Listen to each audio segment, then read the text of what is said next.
Hello there, this is Ryan from NowGamer, and I am joined today by Samuel Roberts from GamesTM, who is here to talk us through Grand Theft Auto 5, because you've seen this in action though, haven't you? That's right, yeah. I saw about 40 minutes of the game at Rockstar's offices a few weeks ago, and it looked really, really impressive. I saw a kind of big, good spread of the sort of different types of gameplay we'll see in Grand Theft Auto 5, including the open world stuff, a bit of mission stuff. So where do you want to start, Ryan? I'll take you through it. Well, I don't know if you've seen our Dark Souls 2 trailer, for anyone who's just joined our YouTube channel for the first time, but it'll be the same kind of format where we'll take you through the 3 trailers that were recently released. I don't know if you've seen them yet, but there was one for Michael, one for Trevor, and one for Franklin. So what we're going to do is we're going to freeze frame on different aspects of the game, and then you'll talk us through it, Sam. Yeah, absolutely. Sounds good. What do you want, Michael? I don't know. So this is the Michael trailer, and the first bit I'm going to stop it on is going to be the bit where it says Michael and shows him. Now the reason I've done that is just tell us a bit about his character and also some of the other characters as well and their storyline and background. Sure. Well, Michael is he's kind of like an ex-bank robber. He's in kind of a semi-witness protection, and he sort of wants to get back into that kind of bank robbery stuff. His life's quite unfulfilling. He seems like kind of a Tony Soprano type character where he's quite unfulfilled by his family life. And and wants to have a little bit of fun, I guess. That's what we see here. He's even got the therapist, which is very Tony Soprano. And he reminds me a bit of Tommy Vercetti as well. And in the gameplay demo I saw, he was the third character we saw in action. He was in the middle of Hollywood, and we saw him do this mission where it was like a dynamic event, and this young actress was being harassed by the paparazzi. You had to drive her out of there. It was kind of, getting to grips with him as a character. He seems to be the kind of... I don't know. He's more the most traditional GTA protagonist, I think, of the 3. I think he's very familiar touchstone for people who liked Vice City and that kind of game. Even Nico Bellic a little bit. What do you mean by most familiar? Do you mean it's kind of more his character's more light-hearted, or how does it play out? He's got the sort of history of crime sort of aspect that you had to kind of Nico Bellic and Tommy Vercetti. This guy who really should know better and be moving on to other stuff, but can't help getting pulled back in a little bit. And that's the real kind of vibe I got from him. And he's got this kind of kid as well who really thinks he's a bit of a player. His wife, he's fallen out of love with, that sort of stuff. For me, he was the most familiar kind of GTA hero type of the 3 characters. So that's Michael, and the next bit I stopped the trailer on is just, I guess, showing the vistas in general, because this is something you wanted to talk about a bit, isn't it? Yeah, because when we actually cut to Michael from one of the other characters within the demo, the first thing we saw in front of us was the Los Santos skyline, and when the camera was moved behind, we saw the Vinewood logo.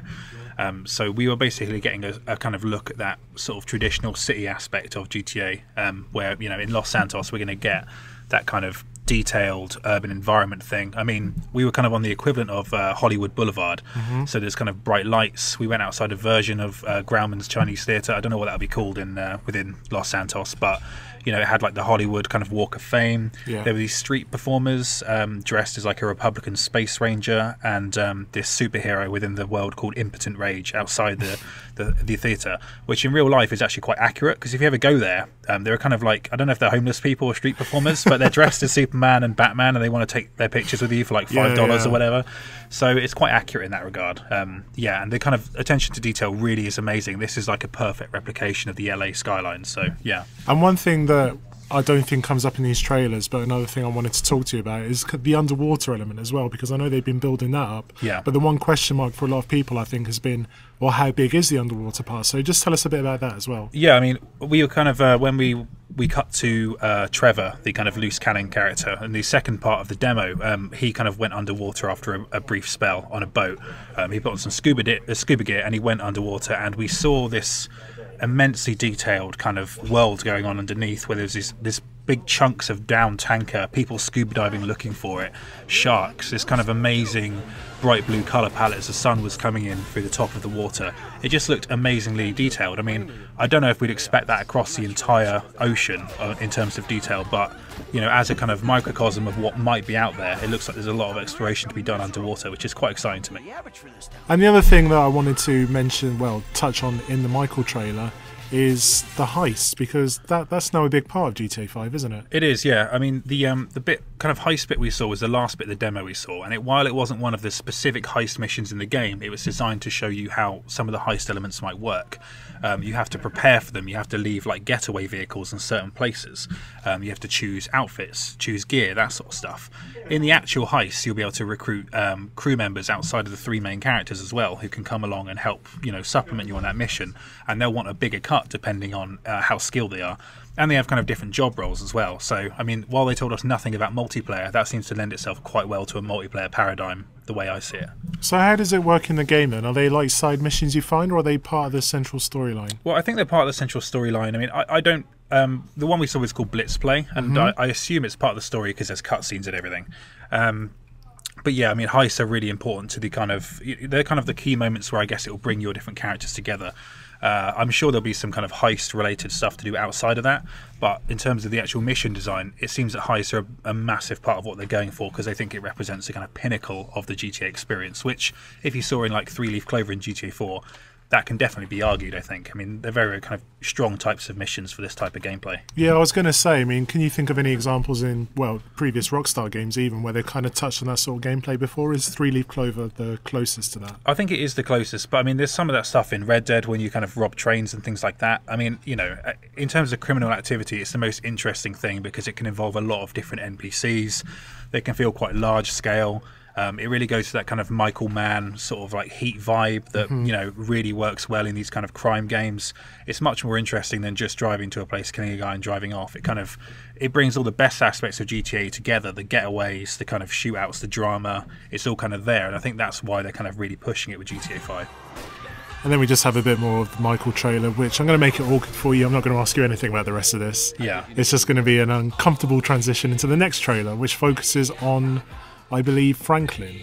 Yes, Franklin. So he was the first character we saw within the demo. When we started with Franklin, he was in a helicopter at the kind of one of the highest points in the map, looking out onto this kind of immense vista of stuff. You could see cities in the background. You could see bits of desert land, mountains, basically all of Los Santos laid out for you. And yeah, the kind of scale of stuff is just amazing, Yeah, I've stopped it here just because I wanted to ask you about the combat mechanics, because I know you've spoken to me about the auto aim and how it's less rigid, so just tell us about that. Yeah, I mean, obviously I didn't get hands-on with the game, but from what I could see, I mean, it seemed a lot like you could do a lot more of the kind of shooting on a kind of easier way than just kind of clipping between different enemies with the lock on. Aiming just seemed a little kind of freer, but at the same time you could get a good deal of accuracy with it. I mean, I don't know if that was just the way the game was being demoed to us, but it certainly seemed to me like it was less rigid like it was in GTA 4, where it really would kind of take a lot of the kind of aiming control out of your hands, and Red Dead to some degree, although if you turned auto aim off in Red Dead it kind of worked well, so maybe that's what we'll be seeing here. Yeah, because I think Max Payne 3 was an interesting experiment. They had a lot of different options for hard lock, soft lock, and I think there was like free aim or something. So yeah. I guess they're trying to bring elements of that into GTA, right? Yeah, and you can shoot from the hip as well in a kind of, I mean, not sure how that works. I don't believe I saw that in the demo, but I think that's the idea, is that you can do that and it feel like you're getting somewhere, unlike a game like Uncharted where you're kind of just doing it for fun. It's a useful part of your kind of escape tactics and stuff like that. Yeah, there seems to be a lot of scope to the shooting, and the weapon selection wheel from Red Dead comes back as well. So selecting weapons is a lot more of a chore than it was in GTA 4. So that's a little bit about the combat in GTA 5 and how it works. Now the reason I've stopped on this next bit is to expand on that a little bit. I guess these are character abilities that they all have now. Yeah, that's right. I mean, the three characters have their own kind of like perks, I suppose. They're all kind of tailored towards the kind of type of character they are. So for example, with Trevor, he can do double damage, and it will kind of change the kind of hue of the screen before you, sort of thing, while he's doing this stuff, and he'll take less damage while he's using that move. Whereas Franklin, as we can see here, I mean, he can do some sort of slow motion driving stuff that helps make the perfect getaway, because he's very much the car oriented character. And Michael has a variation on bullet time, which obviously Rockstar kind of perfected with Max Payne 3, and it's a mechanic they're very familiar with. So that sort of stuff will feed into the GTA experience and make you consider the way you use different characters in different situations, which is quite interesting. What limits you from using the ability? Can you use them whenever you want? I've actually got no idea, because we didn't see the abilities in action. They just mentioned them as kind of perks that you can use within the game. I'll be intrigued to see how they affect the game, but the idea is that they can be you can switch between those characters in a mission, and that ability will come in useful in certain situations. It's almost like you're playing a tactical shooter where you've got, you know, a team of characters where, you know, that have all these different abilities and can be employed at the right moment, and that sort of stuff, you know, has a lot of potential. Although I'd be intrigued to see it in action before, you know, making too much of a call on it. Now, there isn't a decent freeze frame that will illustrate the next point I'm going to talk about, so if it does seem entirely random, that's because it is. But I wanted to ask you about the music in the game, because this is something that for me personally has always been one of the big appeal of the GTA games. I know you heard a few licensed tracks, but I know there's been talk about the original score in GTA 5 as well, so talk us through that a bit. What songs you heard and how the original score works. Well, in terms of the licensed tracks, I mean, whether these get into the final game or not, I don't know. I would very much assume so at this stage, because we're, you know, 4 or 5 months off the release date. But we heard "Glamorous" by Fergie, which is a pretty shit song. But if you think about it in the way that that GTA has kind of taken pop music in the past, there is a degree of irony to the kind of stuff they pick, and I think that comes in true with the other song that I heard as well, which was "Regulate" by Warren G and Nate Dogg. They're kind of slightly too uncool for them to look like they're being cool. Regulate's cool. Come on. It is cool, but you know what I mean? Like, there is a certain irony to, you know, I've got Regulate on my iPod. I'm not a cool man. I think that, you know what I mean? I think they're kind of very much thinking of the audience like me, who aren't cool people, who like this music and will see the funny side to them being in the soundtrack. Yeah. And yeah, so that was one side of it. But the original score side of GTA as well was very interesting, because the score reacts to what you're doing. So when we first started as Franklin jumping out of the airplane, we had this almost kind of Jan Hammer inspired ambient music come in the background, this kind of slightly electro kind of background music that really did kind of enhance the atmosphere of what was going on in front of you. Yeah. And when Trevor was underwater too, there was music to match that. So very much inspired by Red Dead and LA Noire, where the music would kind of adjust to the context. That sort of stuff will be fed into GTA 5 too. So there really is a lot of musical content going on in the game, regardless of what you're doing. And do HEIST have their own music as well? Yeah, I think there was kind of original score stuff to go with that as well. But again, none of what we saw was final, but, you know, it was pretty sharp, the stuff they had in there. You know, I think it's going to add a lot to the game, and it really helps, because you had lots of periods of kind of silence in previous GTA games when you were walking around. Here you'll never feel like everything's switched off, you know. There'll always be some music to listen to, which is quite exciting. So that's the Franklin trailer pretty much done, and the next one coming up will be the final character, Trevor, who's a bit of a nutcase by all he is, yeah. descriptions. Yeah, when we first see Trevor in the gameplay demo, he wakes up on a beach in his underpants, surrounded by the dead bodies of the Lost, the biker gang from the Lost and Damned in GTA 4. As we all start every morning. Yeah, he's got a big bloody handprint on his shirt, and it's quite a disgusting sight. But, you know, it kind of sums him up, really. He just seems to have found himself in this situation and has come out on top in this fight. And that kind of stuff's quite fun to see. You know, he's very much a part of the GTA Universe 2 in the way he sort of sums up that loose cannon character who we've always seen in previous GTA games. He's kind of like all of them wrapped into one, really. He's a nutcase, he's a plane expert, so he'll give you access to aircraft from the start. And he seems to know Michael as well, so that sort of stuff will be interesting. Yeah, I wanted you to talk about that a bit, because how do they relate to each other in terms of the story? Well, we didn't see a lot of that, but they kind of have their own individual stories and their own individual sets of friends. But at key moments in the story, they'll intersect. Rockstar used a comparison point of a TV series where, you know, they really do have these separate lives. And I personally believe that this was very much inspired by GTA's DLC, where you had this broad range of different characters who offered a different kind of like viewpoint on the city, which really enhanced the story. And they all had their own personal vignettes and stuff. So yeah, that kind of thing will feed into it quite nicely. You can switch characters at any time, right? Yeah, when in the open world stuff you can, yeah. And then you can switch at key moments during the missions as well. When you switch in the open world stuff, yeah.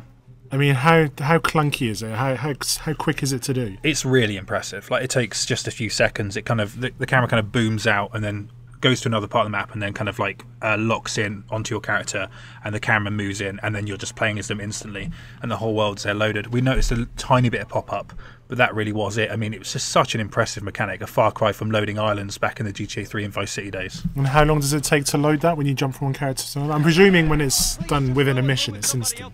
Yeah. I mean, it takes less than 10 seconds. I mean, I don't have a specific timer, but it did not take long. You'll be impressed. You didn't get out the stopwatch. No, but you will be impressed by how quick it was. I certainly was. It was just amazing how fast the transition was. And yeah, you're straight in their shoes right away. It's really impressive. So the final thing I wanted to touch on that relates to trailers, we've mentioned, well, sorry, you mentioned, not me, I haven't seen it. You mentioned Trevor being a pilot. Yeah. So just talk us through vehicles in the game and what you saw and how that fits into GTA as well, because that's another thing that's always been a big element of it. Yeah. Well, basically in the gameplay demo, we saw boats, we saw aircraft, we saw cars, the kind of whole range of stuff that you normally see in a GTA game. Helicopters and other aircraft will mostly come with parachutes, so you can just strap them on and jump out straight away. There's none of the buying it first, getting in it. The preparation's very much taken out of it. And when it comes to the vehicles, obviously the characters have their own different specialties. So when you first meet Franklin, he's like a car kind of gangbanger. He's working for this car dealership, and meanwhile Trevor's got access to all this kind of aircraft straight away. So you've got that broad range of vehicles going on. Yeah, it seems like a good spread of stuff we've seen in previous GTA games, and it's the largest range of vehicles they've ever had in a GTA game as well. So that sort of stuff's impressive. And given underwater exploration's more of a thing in this game now, Yeah. I'm guessing boats play a bigger part as well, and more kind of like marine transport, I guess. Yeah, I mean the boat we saw had scuba gear come with it, and some of those ships will. So like, you know, you take them out there, you can just pop it on and go underwater. I think the idea is they want to eliminate shortcuts to everything, and that kind of goes much with the broader game design of GTA 5 as well, where you switch between the characters. The idea is they want to eliminate dead spots from the missions and kind of these big kind of blank parts of the game design that they previously had in GTA. They just want to make it fast, snappy, and you know, that kind of stuff's pretty interesting to me. And from what you've seen so far, do you reckon that works? Do you reckon it's faster and snappier and I guess more accessible? In a way, yeah. But I mean, at the same time, because you have to prepare for this kind of heist missions, there's a sort of more of a long-form gameplay element to that as well. So while you have that, the character switching between them offers a more instant gratification. So it's quite an interesting game they're playing with the pacing of the game, because you know there are stuff that requires both patience and, you know, you can just be instantly gratified by switching to another character at the same time. It's quite an intriguing balance of stuff, and it's the biggest design risk I think they're taking with GTA 5. And whether that stuff will work, you know, it remains to be seen, but I'm certainly interested by it. It's a big risk. Okay, so that was the last trailer that Rockstar released. Is there anything else you'd like to add? Because obviously you've seen this game in action. They've released trailers that might not necessarily show everything that you've seen. So is there anything else you'd like to talk about or expand upon? Well, I mean, the thing for me with this was it kind of encapsulates everything that's great about Rockstar's previous 10 games worth of output.